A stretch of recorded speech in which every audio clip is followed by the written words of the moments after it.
Hi, everybody. Welcome to Next to Media. I'm Mike Shields, and my guest this week is Rich Bloom. He is the recently appointed EVP and GM at Tubi, head of the Creator Program and Business Development. Do I have that right, Rich? How are you? You do have that right. I'm doing well, Mike. Thanks for having me on. Excited to talk to you. Like I said, you're pretty new there. Your job sounds very cool. It sounds like a collision of worlds that are growing in really interesting ways. So why don't you just tell us what this job is? What were you doing before? Yeah, so why don't if it's okay, I'd love to start by giving like a quick overview of Tubi, and then I can tell you about Yeah, my because I think background people and know the role. Tubi-ish, but not maybe. But it's probably good to catch everybody up because it's still really early. Great. So Tubi is a free streaming service built for every fandom. We have significant scale. We have over 100 million monthly active users who are really passionate about Tubi. They watch over 1 billion hours a month on Tubi.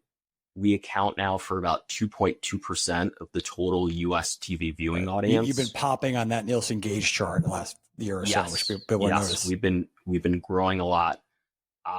We have a really diverse young audience. Over half our audience is Gen Z and millennial. Almost 70% are cord cutters and cord nevers. So it's a really sought after, hard to reach audience that we have. And then, we're often bucketed into the fast category. We are really first and foremost an ad-supported VOD platform. Right. About 95% of our viewing time is VOD, and about 5% is linear fast. So it's really like an intentional lean forward audience that we have. And then a big part of our secret sauce is we have by far the largest library of any streaming platform. We have almost 300,000 movies and TV episodes. We have about 400 originals. And then that's coupled with this really strong AI-driven programming that delivers the right content to the right viewer at the right time. Right. I think, yeah, you get lumped into that fast category, which is sort of an amorphous definition, but you're not so much about five zillion niche channels that are live linear ones. You're really like a brand and a destination with a huge library. That's kind of the way I think about it. That's a good way to think about it. And now I can tell you a little bit about my background and my role. Please.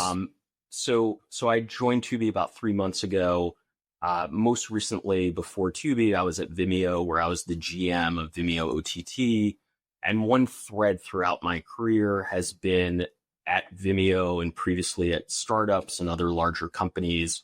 I've worked with creators to give them opportunities to create original content, bring their existing content to build new audiences and build new business models. Right. So that segues really well into my role at Tubi. I run this new creator program and also run business development. And my mandate is to provide creators as well as independent filmmakers with innovative and meaningful ways to work with Tubi. And we hear a lot from our fans, and we're really responsive to our fans that they want more unique IP, they want more authentic voices. And the top source they see for this are creators. Yeah. So my main focus the last few months since joining has been conceptualizing and launching this program called Tubi For Creators. And the idea behind this is we're working with native digital creators and giving them a path to Hollywood that allows them to elevate their careers, elevate their businesses. And we think about it as taking the next step. And we want to do it in a way that's unique and allows them to preserve and amplify what already made them successful in the first place. Okay. Lots of questions about that program. I think you're at the heart of this question. I think a lot of people are asking, which is, you have these two very fast growing areas that are both the just streaming in general and ad supported streaming and the creator economy, and brands want to figure out both of them. I think the big overarching question is kind of like, are they going to grow separately and be distinct, or should they come together or not? And it's interesting that you're kind of exploring that. I want to get into that some of the specifics, but can you maybe? I was out of the loop on this. I learned about Sideline recently, which is a pretty interesting case study. I think it's before you got there, but it's an example of maybe how this collision might work well or not. But can you tell people about that project and how it worked, and what you also learned about promotion and bringing the different audiences together? Sure. So Sideline was an original that we released last year. It came out of a desire to continue to serve our Gen Z audience by sourcing material from non-traditional places and working with non-traditional talent. So it's actually an adaptation of a novel from Wattpad that was really popular on Wattpad. So there's this built-in audience there. It starred Noah Beck, who's a huge TikTok star, who was really eager to make a crossover into acting. We casted him in the lead. And our bet really paid off. So it was the most successful original we've ever had. It brought in more new viewers than any title we've ever had. And, you had this combination of fans of the novel from Wattpad who came to watch it. Yeah. A huge volume of fans of Noah Beck. And then not only did Noah Beck activate his fans, but his fans activated broader audiences. So we had a few clips from the movie that went viral on TikTok.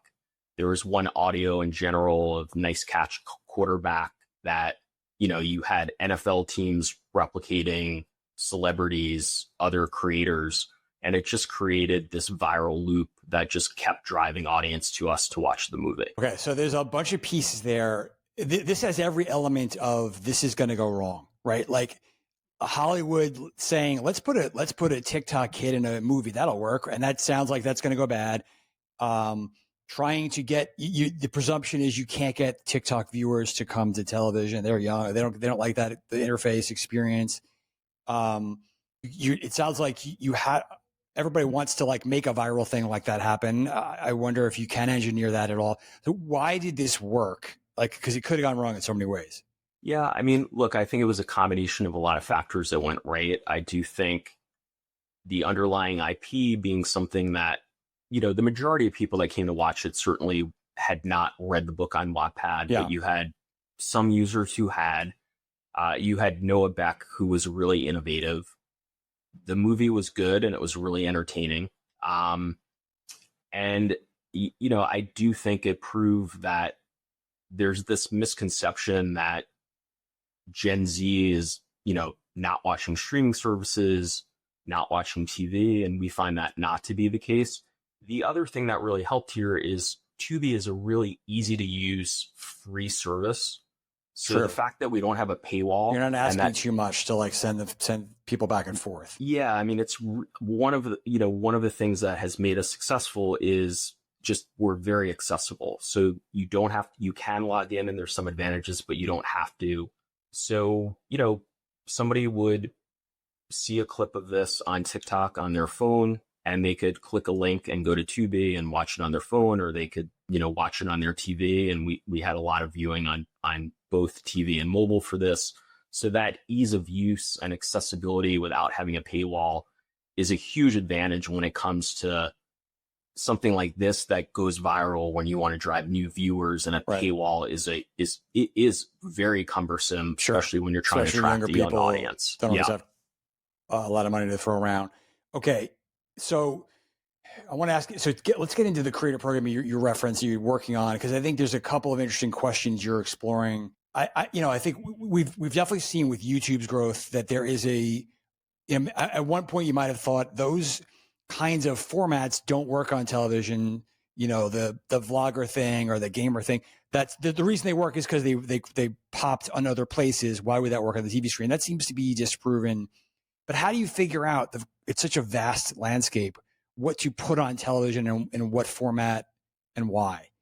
Yeah. So I think first of all, look, the line between creator content that's on YouTube and traditional content is getting blurrier and blurrier, right? So on YouTube now, YouTube for a while has been favoring content that's 20 minutes or longer in terms of the algorithm, in terms of monetization. The barriers to entry to create, content with high production value is really coming down. So, we start from a premise of that is an artificial line, and it's going to get blurrier and blurrier. The other thing that's really clear from YouTube is, the majority of views on YouTube are now happening on a TV. Yeah.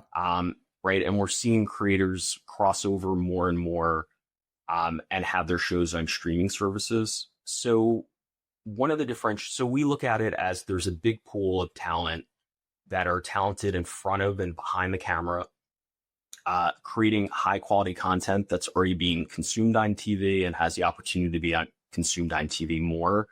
And we see that as a huge opportunity. In terms of which formats are going to work best, the idea behind our program is for Tubi for Creators. Initially, we are focused on those creators already creating longer form content. Okay.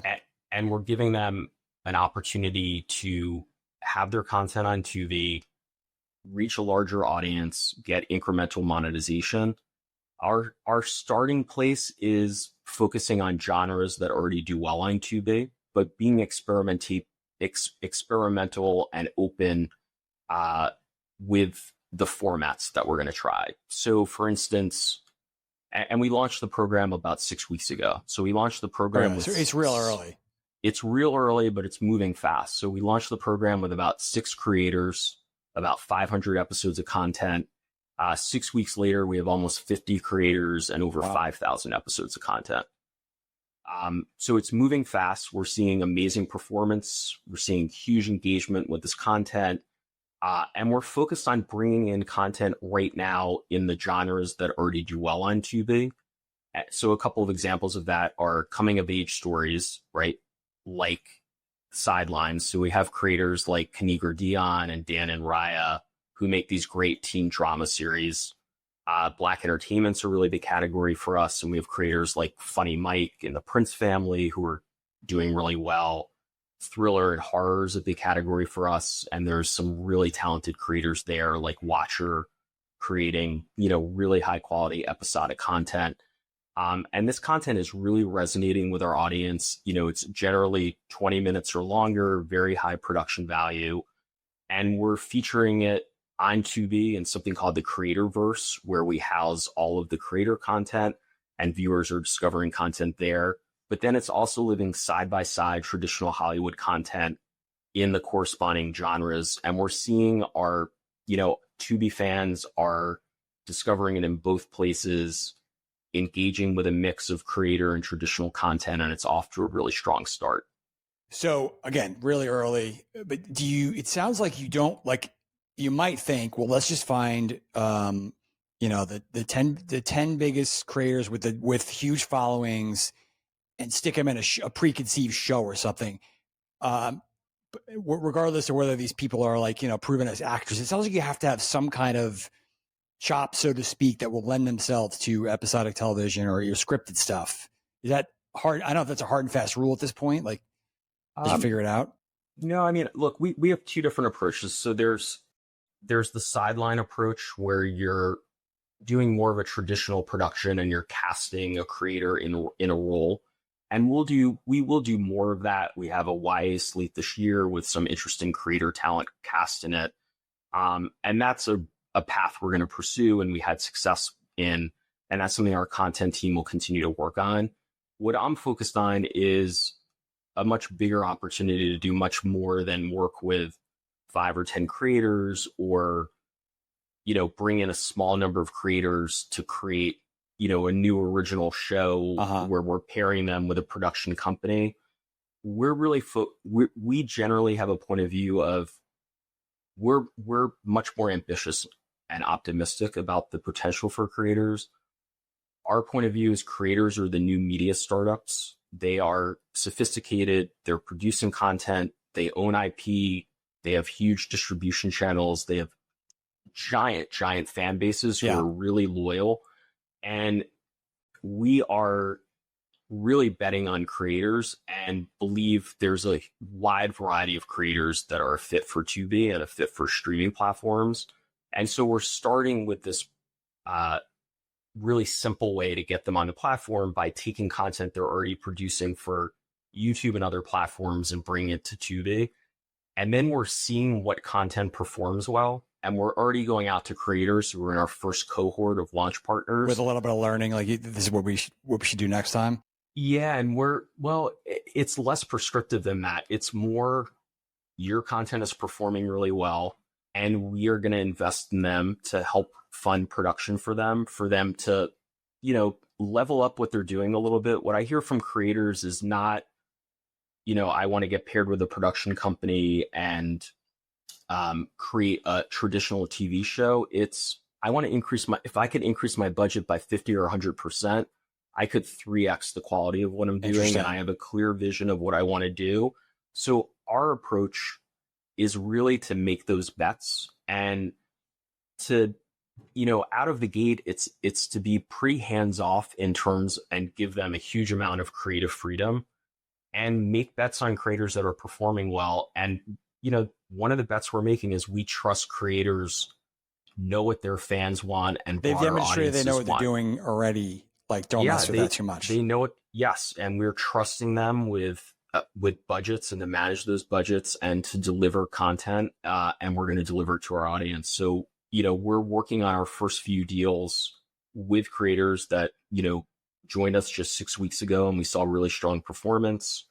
And, we want to give them the support of up-leveling their production, giving them access to this broader audience. About 35% of our audience is not on YouTube at all, which is a pretty big incremental audience considering the footprint. Yeah, it's hard to find that. Yeah, and we think we can then have this content that is exclusive to Tubi for a period of time. But we also, again, want to be really creator friendly. So creators will get funding for production. We'll have an exclusive window. We think that will drive some of their fans, and then we can bring them new audience. And at the end of that window, they own that IP. They can distribute it other places. And we think it's going to be a win-win for them, for our fans, for their fans that already exist, and for Tubi and for our advertisers ultimately. I imagine that ownership thing is key. They don't want to they're used to doing that or used to having that be automatic, and they don't want to give that up. One thing you are seeing, like, at the same time as your program, you're seeing a lot more creators come to fast, but it's a little bit more like, let's take your almost quote unquote your reruns, like your library content, and just populate a fast channel. I'm not saying there's anything wrong with that, but it feels like, I don't know, that feels like another way to get a check versus you got to have people that are pretty invested in this and are trying to help you bring the audiences back and forth. Is that pretty accurate?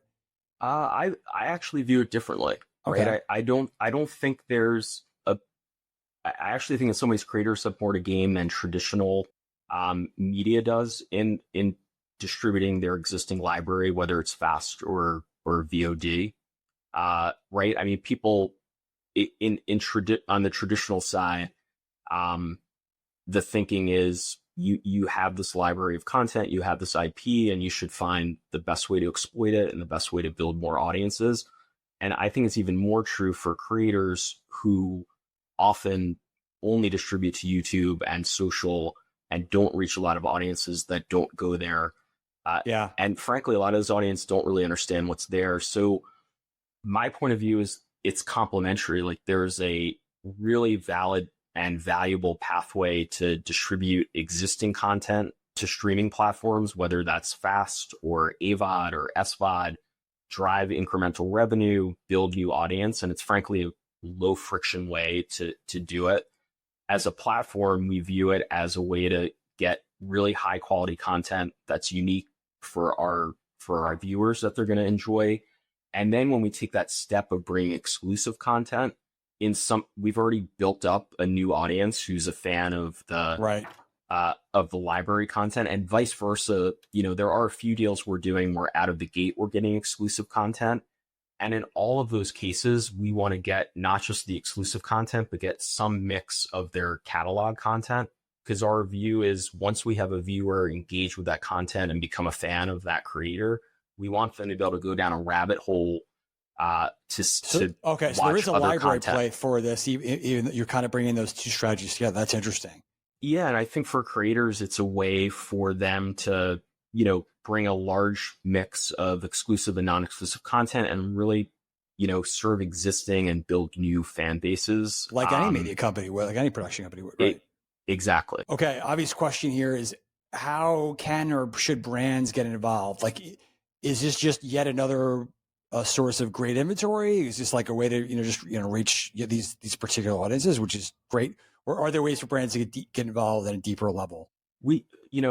we think there's going to be some really interesting ways for brands to get involved in this. So right now we're a month and a half in, we're primarily focused on getting this program to scale, increasing engagement, increasing the amount of viewing time on it, but it is progressing really quickly. So we're actually about to give brands the opportunity to sponsor what I mentioned as the Creatorverse, which is the home base where all this content lives on Tubi. We're going to give brands the opportunity to buy inventory directly in creator content. And then in the, not too distant future, it's a natural place to have brands get involved in branded content and product integrations. We potentially see opportunities for brands to help fund original production from creators who are successful in the platform and potentially include native integrations in the content. So, it's something our sales team's really excited about. The other thing that we think is going to be really valuable here is we're creating this full ecosystem with creators, right? We're already up to 50 creators. We'll soon be to hundreds of creators with a really large library of content. And it's really this, library of kind of the best of creator content in a really brand safe, curated environment. Yep. And we do believe there's going to be a lot of value for brands to partner with us in this area. Because you are still not going to be, I don't think, becoming a wide open platform for UGC. There's still an element of like brands who like predictability will be able to find that here. That's right. We're going to be focused on, high quality brand safe content across a lot of different areas. All right. Let me ask you it's such an interesting moment. This is kind of a macro question. Again, you've been there for a couple months. I'm a pro at this point. Yeah. But I mean, like you're seeing, the huge growth in streaming, and the huge, maybe still surprising growth of YouTube on television, and also all these other newer platforms. I think there's like you said, we shouldn't view them as totally different worlds where audiences don't come back and forth. But there's a sense that whether TV is screwed if it doesn't get more like social, and then but then how far can you go there? How much can you make television about short form and in feed, and vice versa? So how do you think about that? Like, should television start embracing elements of YouTube just like YouTube is embracing elements of television? Yeah, I think it's a natural evolution, and I think the convergence is clearly already happening. I think of it less in terms of short form, long form. For Tubi, at least for now in the foreseeable future, we are focused on longer form content that's 15, 20 minutes and up in general. And we think, at least for now, that's the right length.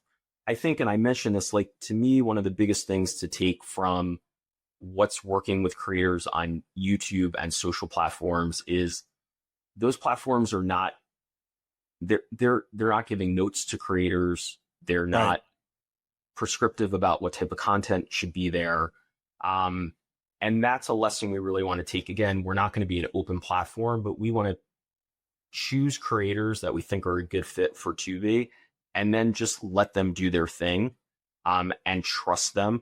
And that's one of the big learnings that we have. And then we want to marry that with giving them support that they're not able to get from YouTube and social platforms now, right? Funding for production, more active support in reaching new audiences, and helping them up level and have this path to Hollywood. And to us, we're in a unique position to offer that. And that's really the path we're focused on. Do you think TV there's a certain thinking that this generation is used to their media being participatory or active. Like, does TV need to adopt elements like community and sharing? Does that make sense in a lean back place? Look, I think it's a good question. It's an open question. On YouTube right now, when you're watching YouTube on TV, it is more of a lean back experience, right? True. It's not. And so over time, TV in general might lend itself to more interactive experiences. But I'd say for now, we're looking at the community aspect less and more working with creators being this opportunity for us to bring really diverse voices, unique stories. And then we're keeping an eye on kind of how that evolves and whether, different aspects of community over time. And then other things like interactivity for the Super Bowl, for instance, we had shoppable video Yep.